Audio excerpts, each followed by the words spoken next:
बेटा तुम खड़ी क्यों हो क्लास में? सीट नहीं मिल रही? आगे आ जाओ, थर्ड लाइन में आ जाओ, थर्ड लाइन में बैठा लो बेटा इसको। फिर तेरी बहन को जब कोई कहेगा यहाँ आके बैठ जा, फिर अच्छा लगेगा? थोड़ा लिमिट में रहना चाहिए ना। बैठ जाओ बेटा। चलो अपने देखो, अपने व्यवहार को ऐसा रखो जैसा तुम दूसरे के साथ करो, तुम्हारी बहन के साथ वही होगा। यहाँ नहीं, जहां वो कॉलेज में जाएगी वहां होगा, बस में होगा, ऑटो में होगा। समाज सबसे मिलके बनता है। तुम घटिया हो ना किसी के लिए, तो तुम्हारी बहन के लिए 100% कोई ना कोई घटिया। भगवान जो है कर्मा रिटर्न्स बैक है, ये सीधी थ्योरी है ये। और ये मैं अपने लिए भी मानती हूँ, मैं अपनी बेटी के लिए भी मानती हूँ। मैं जैसा कर रही हूँ ऐसा ही मेरे साथ होगा, या मेरे घर वालों के साथ। तुम जैसा कर रहे हो ऐसा तुम्हारे भाई बहनों के साथ होगा ही होगा।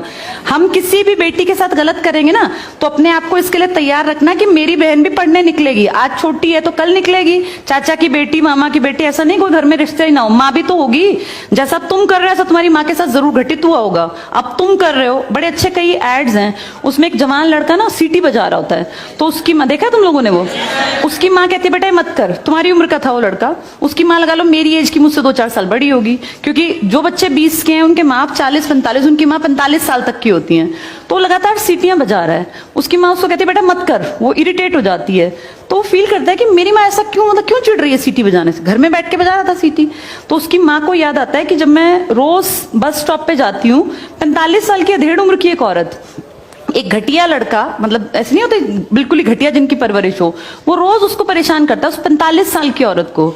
तो उसको फिर फील होता है कि ये मेरा बेटा जो हरकत कर रहा है ये उस लड़के से मेल खाती है। बहुत अच्छा ऐड है, उसका एसेंस बहुत अच्छा निकल के आता है कि एक्सप्लॉयटेशन सिर्फ जवान लड़कियों का नहीं होता। आप गलत कर रहे हो ना, कोई आपकी माँ के साथ, आपकी बहन के साथ कहीं ना कहीं कोई गलत करेगा फिर। इसलिए समाज को अच्छा बनाओ, क्लास को ऐसा बनाओ, कोई लड़की वहां से अगर आ रही है और तुम कह रहे हो यहाँ आ जा, तो ये ठीक है। ये अपने आप सोच के देखो, ये हमारी परवरिश को भी दिखाता है कि हमारी परवरिश कैसी माँ ने की है।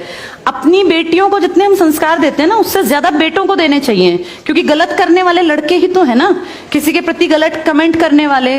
ये ठीक नहीं होता।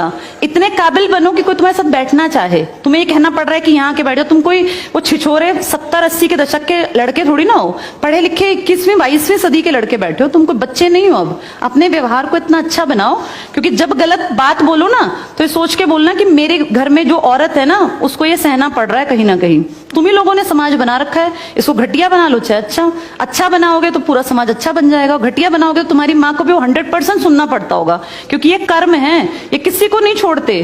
तुम सबको चार दीवारी में नहीं रख पाओगे। तुम्हारी माँ को भी कहीं ना कहीं बाहर निकलना पड़ता है, चाहे वो मार्केट सब्जी लेने जाती हो, गाँव में रहते हो तो गली में तो निकलती है ना, उसको भी सुनना पड़ता होगा, क्योंकि समाज बनाने वाले तुम ही लोग हो। तो ये ध्यान रखो सबको कि भाई किसी को हमारे किसी भी कमेंट से बुरा ना लगे, और इनको अलग मत समझो। जैसी तुम्हारी बहनें ऐसी ये हैं। पसंद आना कोई अलग बात होती है, पर व्यवहार अच्छा रखना चाहिए। तुम्हारी परवरिश अच्छी माने की है, कम से कम ये दिखा के चलना।